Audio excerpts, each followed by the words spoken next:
Hello everyone, welcome back to my channel. और कैसे हैं आप सब? आप होपफुली आप सब बहुत अच्छे होंगे।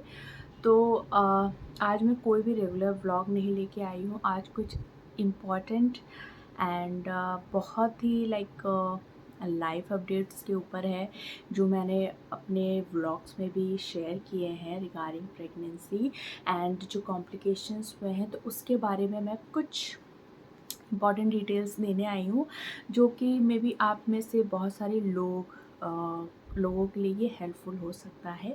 तो इसलिए चैनल पे बने रहिए, और मेरा चैनल पसंद आता है तो लाइक शेयर और सब्सक्राइब ज़रूर से कीजिएगा।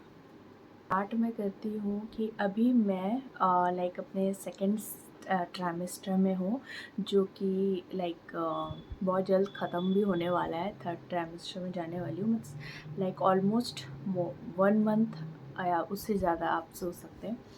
तो फर्स्ट जो ट्राइमेस्टर था वो बहुत ही डिफ़िकल्ट रहा है, क्योंकि मैं रेगुलर व्लॉग्स डालती थी पहले, बट बीच में मेरा बहुत ज़्यादा इस चैनल पे डिफरेंस हो गया, क्योंकि मैं व्लॉगिंग शेयर नहीं कर पाई, क्योंकि 2 से 3 महीना तो मैं you can say bed rest पे थी। और ऐसा क्या हुआ जिसके वजह से बेड रेस्ट पे थी वो भी शेयर करूँगी। तो इसमें क्या था कि सबसे स्टार्टिंग से मैं बताती हूँ आपको कि सबसे पहले क्या हुआ ना, कि हमने कोई प्लान नहीं किया था। नॉर्मली मैं अपने जॉब पे, बिकॉज़ मैं वर्किंग थी, अभी मैंने स्टॉप कर दिया है। मैं फ्रीलांसिंग करती हूँ। जी, फ्रीलांसिंग करती हूँ। मैं फ्रीलांसर रिक्रूटर हूँ, और उसके साथ भी मैं इन्फ्लुएंसर तो हूँ ही। मेरा मेकअप चैनल है।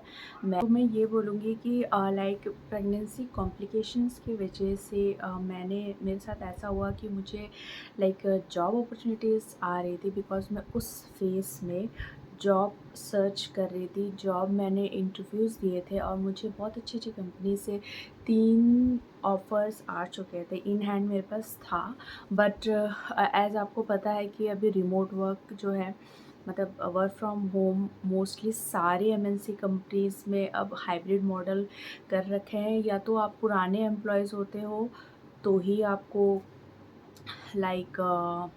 दिया जाता है कुछ प्रिविलेज कि आप घर से काम कर सकते हो। पर आप न्यू जॉइन करते हो तो आपको ऑफिसेज जाने होते हैं, एटलीस्ट फॉर अ मंथ या 2 मंथ, या जब तक आप परमानेंट नहीं होते हो। तो वो फेज़ जो है, उसी वक्त प्रॉब्लम मेरे पास आ चुकी थी। तो मेन जो प्रॉब्लम था, तो मैंने कंसीव किया था अक्टूबर में, और मुझे उसका कोई आइडिया नहीं था, बिकॉज़ मुझे पीसीओडी का प्रॉब्लम था। तो एंड मैं थोड़ी ओवरवेट भी थी, तो मैंने सोचा था कि मैं जॉब जॉइन कर लूँगी, उसके बाद देखते हैं। एंड उसके बाद देखते हैं, अगर डॉक्टर्स के पास जाते हैं। ऑलरेडी मेडिकेशंस चल रही थी, डॉक्टर से चेकअप चल ही रहा था, बट कैजुअल थी, क्योंकि दिमाग में पहले रहता था जॉब के बारे में, तो जॉब को ज़्यादा मैंने फोकस रखा था। और मुझे लगा था कि एक बार ये टैकल हो जाए, एक बार मैं कहीं ज्वाइन कर लूँ, उसके बाद मैं इस पे ध्यान दूँगी।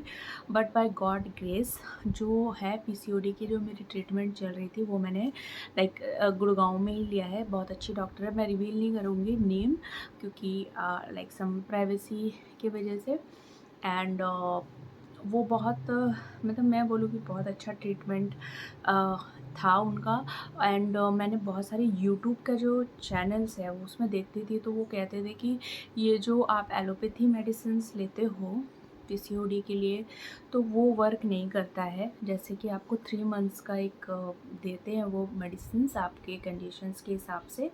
अगर मतलब वो आप स्टॉप कर देते हो, तो उसके बाद आपको फिर से प्रॉब्लम स्टार्ट हो जाते हैं। तो ऐसा कुछ भी नहीं हुआ था।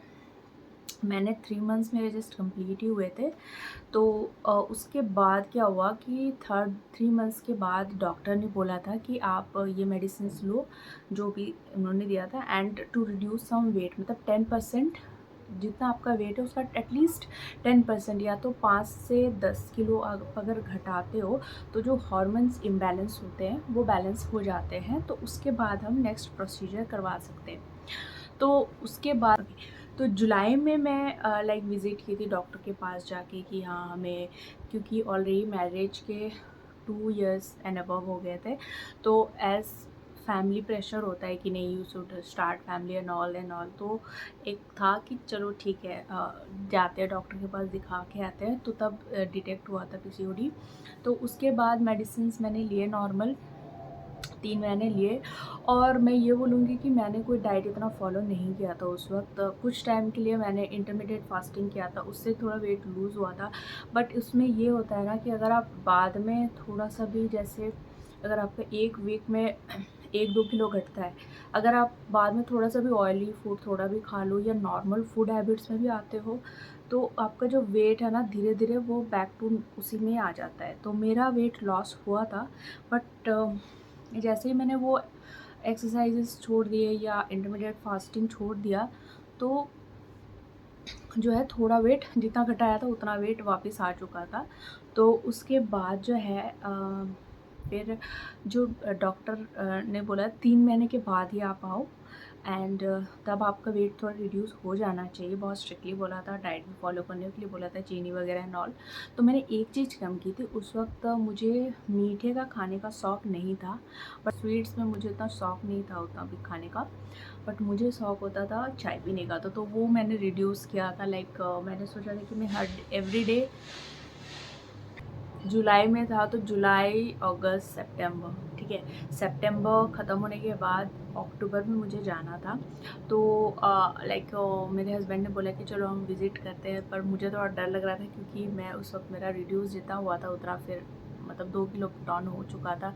तो डॉक्टर क्या बोलेगी वो डर भी था।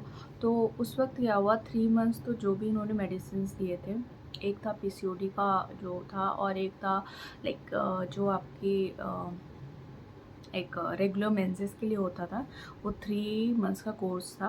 तो बीच में हम घूमने भी गए थे, तो उससे थोड़ा इधर उधर मेडिसिन के भी टेकिंग में थोड़ा इशू हो गया था, मतलब गैप नहीं करना था, वो भी हो गया था। उसके बाद भी आई थिंक सो उस मेडिसिन की वजह से भी हुआ। एंड समथिंग कि मैंने एक वीडियो फॉलो की थी। मैं ये रिकमेंड करूँगी कि आप ये डॉक्टर को फॉलो कर लीजिए। मैंने ऐसे ही डॉक्टर को तो मतलब डॉक्टर की तो एडवाइस ले रही थी, बट नेचुरली जो मैंने ट्राई किया था, एक है एक डॉक्टर, नेचुरोपैथी की जो डॉक्टर है, नाम भी इनका रिवील नहीं करूँगी। वो सैंडलवुड ऑयल की जो उनका आता था, वो उसका मैंने पीसीओडी का उसका बहुत सारे मैंने वीडियोस देखे थे। तो वो भी मैं साइड बाय साइड ले रही थी। अराउंड मैंने 15 डेज़ लिए होंगे, क्योंकि मुझे लग रहा था कि वो नेचुरल है। तो एंड सैंडलवुड ऑयल है, ओनली 1 ड्रॉप लेना होता था। तो 1 ड्रॉप लेना होता था, तो वो मैं लेती थी ल्यूकवार्म वाटर में थोड़ा सा। मैंने ये सोचा था कि चलो विद पॉजिटिव ये कि चलो इट विल वर्क, ठीक हो जाएगा, ठीक हो जाएगा। सो उसके बाद जो है अक्टूबर में ऐसा टाइम आया कि मुझे ये भी याद नहीं था कि मेरी जो डेट है वो मूव ऑन हो गई है, मतलब उस डेट पे आई नहीं। तो मुझे लगा as usual 7 days 8 days wait करते हैं। उसके बाद लोग नॉर्मली चेक करते हैं। मैंने चेक भी नहीं किया, मुझे लगा था कि एज़ यूजुअल वो फिर से यही हुआ होगा। वीडियोज़ देखने के बाद मुझे तो यही लगा था, तो मैंने इसे कैजुअली रहने दिया। तो बीच में क्या हुआ था, मेरे 1-2 इंटरव्यूज़ 9 थे। फिर उस वक्त क्या हुआ, मुझे बहुत ज़ोर से चक्कर आए थे, बहुत ज़ोरों से, मतलब ऐसा लग रहा था कि मतलब ऐसा कभी लाइफ में हुआ नहीं। जैसे चक्कर आने की, बहुत लोगों को वॉमिट से स्टार्ट होता है, मेरे साथ ऐसा हुआ कि मुझे चक्कर आने लग गए थे। एक बार हुआ कि लाइट्स देखते देखते मुझे चक्कर आए, फिर ठीक हो गया। फिर कुछ दिन बाद, 1-2 हफ्ते बाद फिर चक्कर आने लग गए। मेरे पूरे दिन वैसा ही चला गया। मुझे लगा मैंने ढंग से खाया नहीं, ऐसे फिर रेस्ट वेस्ट करने के बाद भी अजीब सा लगने लग गया। तो पर मैं उसे नेगलेक्ट करी, तो मुझे लगा था ये बीपी का इशू हुआ होगा कुछ। फिर उसके बाद शाम रात तक नॉर्मल हो गया। फिर मैं भूल गई क्योंकि मेरा कुछ और ही ध्यान था। फिर कुछ दिनों बाद मैंने हस्बैंड ने बोला कि एक बार चेक कर लो, मे बी होगा शायद। तो फिर किट पड़ी थी, तो मैंने चेक किया एंड इट वाज पॉजिटिव। तो मैंने तभी अपने हस्बैंड को बताया नहीं, क्योंकि रात को ही मैंने चेक किया था, इट वाज पॉजिटिव। मैंने ऐसे कैजुअली चेक कर लिया था। मैंने सोचा कि नहीं ऐसे तो जा नहीं सकते। उसके बाद जाके 2 दिन बाद नेक्स्ट डे मैंने 2 डिफरेंट लाइक किट से मैंने फिर से चेक किया। तो दोनों में पॉज़िटिव आया था। तो तब जाके मैंने अपने हस्बैंड को दिखाया कि किट में तो पॉज़िटिव आया है, क्या करें? तो उन्होंने बोला अब तो डॉक्टर के पास जाना पड़ेगा। तो फिर नेक्स्ट डे मैं डॉक्टर के पास गई थी। इस बीच मुझे क्या सिम्पटम्स थे, वॉमिटिंग उस टाइम तक बिल्कुल नहीं था। खाना-पीना सब कुछ बहुत सही चल रहा था मेरा, तो मुझे बिल्कुल फ़ील ही नहीं हुआ कि मैं प्रेग्नेंट हूँ। बट हाँ, मुझे चक्कर आने का प्रॉब्लम था, वो मुझे थोड़ा डाउट लगा था, बट मैंने ये नहीं सोचा था कि मैं प्रेग्नेंट हुई होंगी उस वक़्त। तो उसके बाद क्या हुआ, उसके बाद नेक्स्ट डे हम मॉर्निंग में डॉक्टर के पास गए। तो मुझे एक था कि जैसे जब आपको मतलब पीरियड्स आने वाले होते हैं तो जो क्रैम्पिंग होता था, तो मुझे स्टमक एरिया में ना हेवीनेस थोड़ा-सा लगता तो था, तो मैं उसको हमेशा ये सोचती थी कि वो पीरियड्स की क्रैम्प्स है, तो मैं हमेशा उसे नेगलेक्ट ही किया है। बट थोड़ा-सा ऐसा खिंचाव-सा होता था। फिर डॉक्टर के पास गए नेक्स्ट डे एंड उन्होंने चेक किया एंड उन्होंने बोला येस इट्स पॉजिटिव। तो मैंने बहुत ज़्यादा थैंकफुल बोला, क्योंकि मैंने सोचा नहीं था होगा। और किट पे भी भरोसा नहीं कर सकते, जब तक डॉक्टर थर्ड पर्सन ना बोले तब तक नहीं होना चाहिए। तो ये बहुत शॉकिंग था, तो हम दोनों के लिए शॉकिंग था। फिर सब कुछ ठीक ही था। उसके बाद जब हम आए, मेडिसिन्स वगैरह दिए और मुझे एक्स्ट्रा मेडिसिन्स लगे थे, जैसे नॉर्मली कोई कंसीव करता है, नॉर्मल कोई लड़की करती है तो उसको आई थिंक सो स्टार्टिंग में फॉलिक एसिड वगैरह या कुछ ऐसे देते हैं।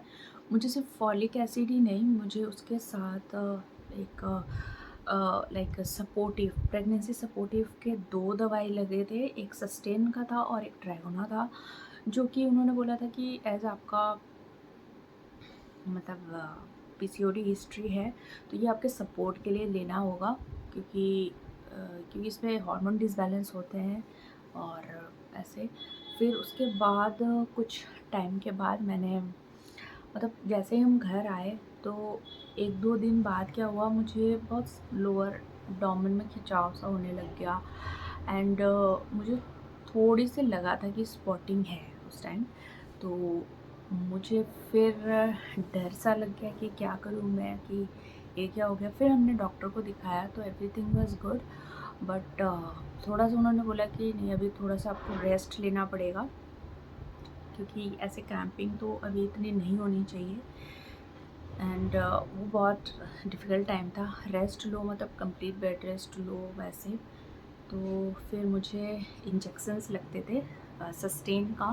Sustain means you can say progesterone injections लगते थे वीकली।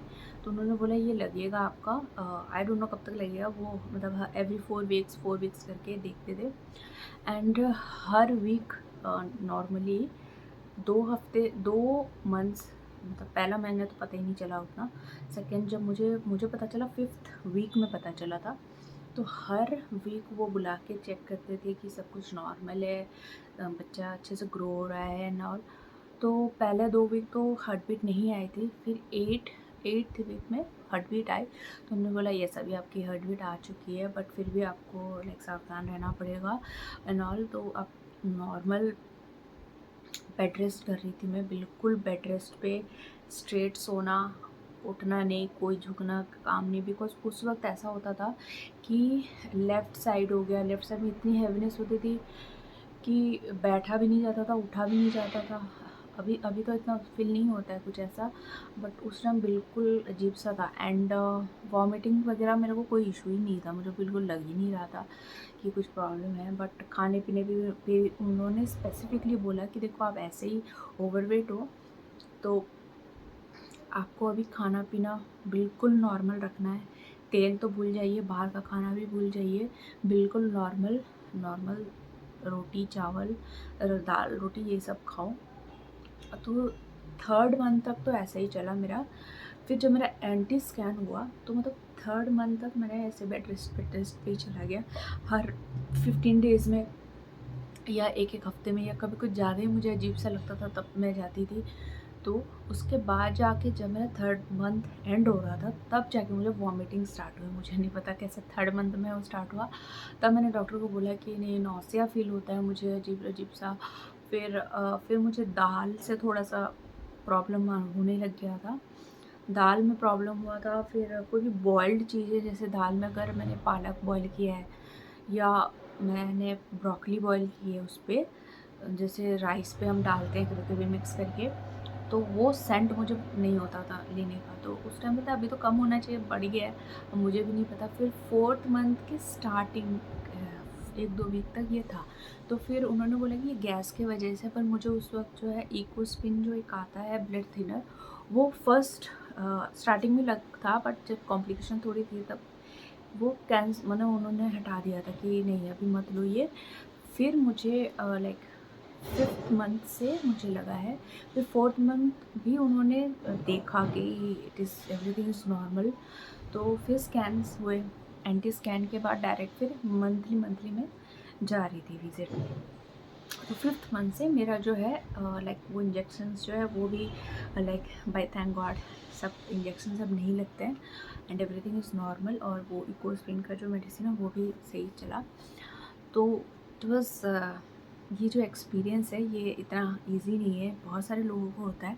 फर्स्ट 3 मंथ्स जो है मैं तो यही बोलूँगी आपको कि जो आप डॉक्टर के साथ हर चीज़ डिस्कस कीजिए, क्योंकि आप न्यू टाइम में आपको पता नहीं है आपके जो इन लॉज होते हैं वो उनके टाइम में वो क्या था कैसा नहीं था, वो उनके लिए इजी होता है बोलने के लिए, या कोई भी जो जान पहचान के होते हैं या फैमिली में कोई भी बोलता है। बट आपके तसल्ली के लिए आप अपने डॉक्टर को जो है हमेशा प्रायोरिटी में रखें, और जो आप फेस करते हो उन्हें बताइए, क्योंकि उनको पता है कि आपकी हिस्ट्री क्या है, आपके लिए कौन सी चीज़ें बेहतर होगी। सब कह रहे थे कि नहीं नहीं बेड रेस्ट इतना करोगे तो फिर बच्चे के लिए ठीक नहीं है। पहले 3 मंथ्स तो सबसे पहली बात बच्चे को मतलब अच्छे से वो ग्रो हो रहा है वो इम्पोर्टेंट होता है। तो अगर आपके डॉक्टर ने बोला है बेड रेस्ट तो प्लीज़ कम्प्लीटली बेड रेस्ट कीजिएगा। क्योंकि मैं 1-2 एप्लीकेशंस में भी मैंने लाइक रजिस्टर किया था, जैसे माइलो हो गया है और एक प्रेगनेंसी ट्रैकर करके था। बट माइलो मुझे ज़्यादा पसंद आया क्योंकि वहाँ एक कम्युनिटी है जहाँ पे बहुत सारे लोग ऐसे पोस्ट करते हैं कि ऐसा कुछ प्रॉब्लम हो गया, उनके डॉक्टर ने क्या बोला। तो इस तरीके से लोगों को इन्फॉर्मेशन मिलता है कि नहीं सिर्फ आप ही नहीं हो, बहुत सारे ऐसे लोग हैं जिनको ऐसा प्रॉब्लम होता है, शेयर करते हैं अपना एक्सपीरियंस भी एंड ऑल। तो कुछ लोगों ने बोला कि नहीं 3rd मंथ के बाद ये ऑटोमेटिक बहुत सही रहता है, जब आपका एंटी स्कैन हो जाएगा उसके बाद नॉर्मली जब प्लेसेंटा नॉर्मल से अटैच हो जाता है ना एक जगह पे, तो कोई प्रॉब्लम नहीं होती है। तब तक खतरा बना रहता है। तो फिर उसके बाद सब बोलते हैं ना कि इधर उधर काम करते रहो ये सब, बस मैंने बोले कि जो मेरी डॉक्टर कह रही है फ़िलहाल मैं वही सुनूंगी, मैं किसी की नहीं सुनने वाली। एंड थैंकफुली मैंने वही किया जो डॉक्टर ने कहा था, जैसा बोला था मैंने वही किया था।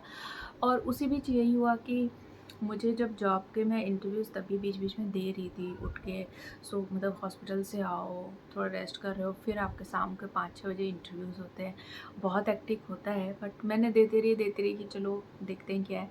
फिर उसमें यही निकल के आता है कि आपको कुछ दिन ऑफिस आना पड़ेगा, तो उसमें मुझे थोड़ा सा लाइक चॉइस करना पड़ा कि आइदर, क्योंकि उस वक्त फर्स्ट ट्राइमेस्टर था तो मैं कोई भी कॉम्प्लिकेशंस नहीं चाहती थी, तो इसलिए मैंने उस वक्त ड्रॉप कर दिया कि मैं अभी कोई रेगुलर जॉब नहीं करूँगी। बट मैंने अपना फ्रीलांसिंग वर्क चालू रखा था।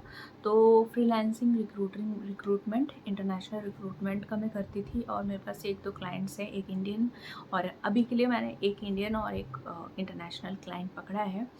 एंड बाय गॉड ग्रेस अच्छा ही चल रहा है, ऐसा नहीं है कि रेगुलर इनकम तो नहीं है, but yes somehow it is good. And अगर आप इंटरनेशनल रिक्रूटमेंट में मैंने किया था तो वो थोड़े ज़्यादा अच्छा पैसा है उसमें, बट ये है कि आपको थोड़ी मेहनत करनी पड़ती है इसमें। फिर मैंने अपना एक प्रेगनेंसी पिलो भी, लिया था, वो 4th मंथ से ही ले रखा था, थर्ड के आसपास ही लिया था। वो बहुत अच्छा चल रहा है एंड उसका रिव्यू भी मैं बहुत आपके साथ शेयर करूँगी, बिकॉज 2 मंथ्स के अराउंड हो चुका है। उसके बिना तो नींद भी नहीं आती मुझे, तो वो आपके लिए हेल्पफुल होगा। बट यही बोलूँगी कि वाटर इनटेक आपको हाई से हाई रखिए, आपकी फर्स्ट ट्राइमेस्टर हो या सेकंड ट्राइमेस्टर, क्योंकि बहुत सारे लोगों को मैंने देखा उनकी इतनी कॉम्प्लिकेशंस होते हैं, और किसी किसी का कुछ ऐसा प्रॉब्लम भी हो जाता है कि वाटर इनटेक नहीं लेने की वजह से। मेरे डॉक्टर ने मुझे बोला कि 3 लीटर वाटर तो पीना ही चाहिए। कभी वाटर जो है बेबी के राउंड कम दिखता था उसमें अल्ट्रासाउंड में, इनिशियल्स में, टीवीएस में।